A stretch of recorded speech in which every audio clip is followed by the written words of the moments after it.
pretty sure I've mentioned this before, but whenever I make projects, if I have the time, I try to cut it at least enough for two of them. Except for the bench and the garden bench and the side table. That red was kind of expensive, so I just had enough for one. But as a general rule, I try to do two. So when I cut the parts for the airplane swing, I cut enough for two.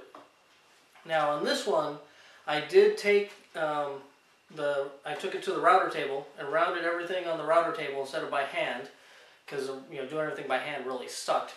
And then these edges, I actually rounded over using my little disc sander, my 5-inch disc sander, just to get the round curves better how I liked them. And then I took the random orbit sander to it and sanded the whole thing to 120. Beats the hell out of doing it by hand, but that's one of those, want to try to throw some variety in the videos. So anyway, I mentioned I'm having that booth in a couple of weeks. So today is Tuesday the 22nd, I believe. So I had all these pieces together.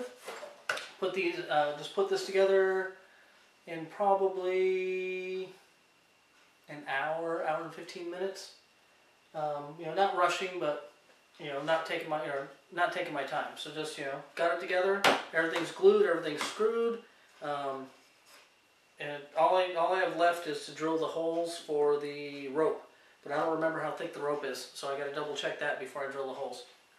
But two awesome things about not worrying about making a full-fledged video is A, I can have the radio going, which is so nice, and B, I don't have to stop every 5-10 minutes and check the video and make sure it's recording and try different angles and doing all that stuff. So, there's definitely something to be said about making videos. I mean, obviously, that's what I'm doing here. But there's also something to be said about not making videos.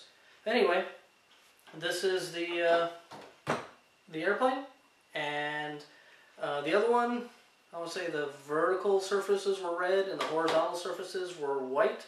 So I think I'm going to mix it up. Woohoo! And reverse them and make these pieces white and the wings red and this top red, just because I can. And last time on that, I know I said something to Keek, but I don't know if I said anything on here. But last time what I did is I just got the white and painted the whole thing white, and then went over it, just like as a base coat, and then went over the wings with a second coat of white, and then went over the body and everything else with the red. Well, I used a gloss white, and when I went to put the red over it, oh man, it was streaky. So I was looking through my paint, and I actually do have some white primer. So I'm going to prime the whole thing white first, give it a light sanding, and then go over the second coat of white and then the second coat of red. And I'm hoping that second coat of red, or that just the one coat of red will work out much better than putting the red over the glossy. But that's pretty much it. Please hit subscribe. Please check out the main channel. Stay here after the jump and you can watch a time-lapse of me putting this together. That's pretty much it. Thanks for watching. See you next time.